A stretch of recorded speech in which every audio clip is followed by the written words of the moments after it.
Guys, this will be gameplay of 3 games today. We're going to play Disillusioned, Little Nightmares, and Resident Evil 7. 3 horror games that are very vastly different. I honestly probably wouldn't even consider Disillusioned a horror game because it's more of a dungeon crawling RPG. It was made in RPG Maker. I have no clue when it came out. I know it's a bit older, but it's first person. It's really trippy. Um, I've been playing. I have about an hour in the game, as you can see. I like the story so far, but it makes absolutely no sense. We're basically in this game. You're climbing a tower. Not sure what the goal is, but this is this is some of the dialogue, and then you get into a fight. I'm sure this game runs at for like 120 FPS fine, if it can even get that high. I'm not sure. But it's your standard affair RPG. I'm really enjoying it so far because I like more trippy games. It really reminds me of SMT in the way the combat is, but then again, it's also just a first-person dungeon crawler, so they're all kind of the same in that sense. Other than that, as you can see, it performs pretty well. Okay, I might die. If it's only $3 on Steam, it's called Disillusioned.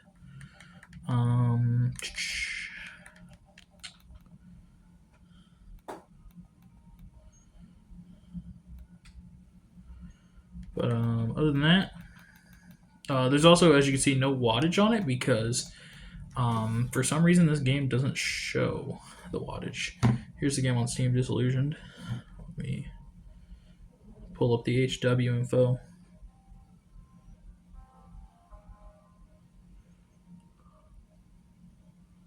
Sensors. This will give us an idea of how long it's going to last, so put that in full screen.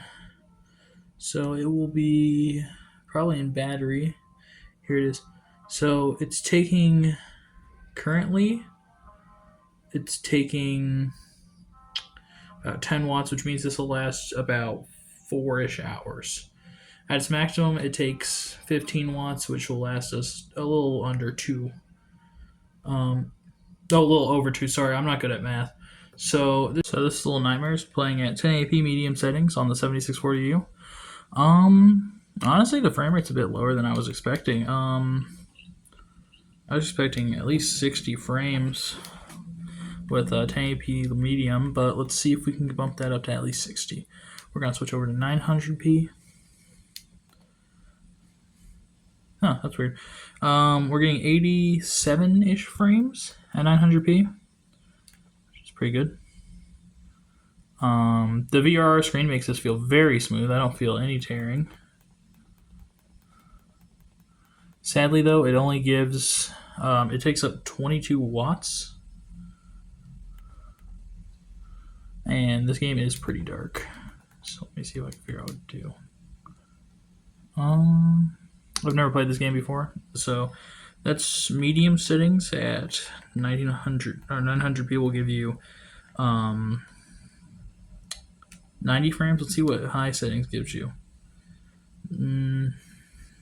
80 to, so it gives you about 88 to 100. So it seems resolution does more to affect the game than frame rate.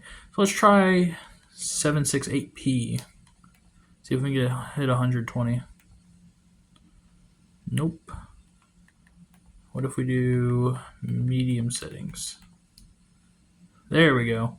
Medium settings at 768p will get you 120 frames, and honestly, it doesn't even look that bad. How do I grab things? And there's my... So it's getting you 120 at the beginning section. I'm not too sure how much this will keep up. If you want guaranteed 120, then you will have to play on 768p. If you're fine with using VRR and just dealing with the jumps in resolution, you might be able to get, or not jumps in resolution, the uneven frame rate. You should be fine with that. Putting it to low does not bring the frame rate up. So let's see if we do high at 768p. So it varies a couple frames. So I would just say, for my opinion, medium 768p. solid 120, at least for now. Okay, guys, this will be the performance review for RE7, along with Little Nightmares and Disillusion. RE7 is a 2017 horror game, 7th entry in the Resident Evil series. It's probably my second favorite, followed by Resident Evil 4 will be my favorite, followed by 7, then Revelations. It's actually funny that Revelations and 7 are both in my top 3 because they're directed by the same guy, and apparently he's directing the new one, 9, or like a spinoff or something. He mentioned it in the Dead Rising. However, as you can see in the top left-hand corner, we are getting 81 frames at 22 watts, which is about 2 hours. Graphics-wise, we're running at 768p, normal rendering resolution, which we probably do interlace and get better frame rates. Because I don't know exactly what interlace does. I just know it kind of looks jank. And honestly, I'd rather use FSR than interlaced. Which this game does have FSR.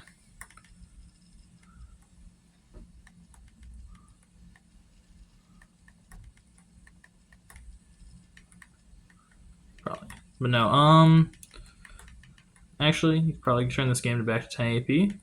Because if you try and run this game at 1080p on this chip, it's not going to run very well. This chip definitely isn't a 1080p chip.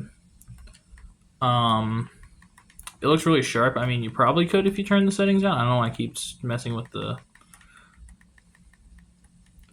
hertz. But if you turn it down to like 0.7 at 1080p, you could definitely get a lot more frames and still keep the nice UI. So you're getting at 0.7 of 1080p, which I have no clue what the calculation on that is. You're getting around 86 frames, and it still looks pretty good.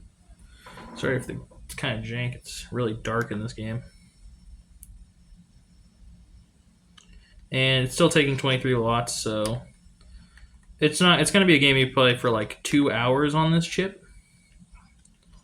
Other than that, this game is pretty fun. I would recommend it. As you can see, the settings. But thanks for sticking around and watching. And that is all. Lobotomized Logan out.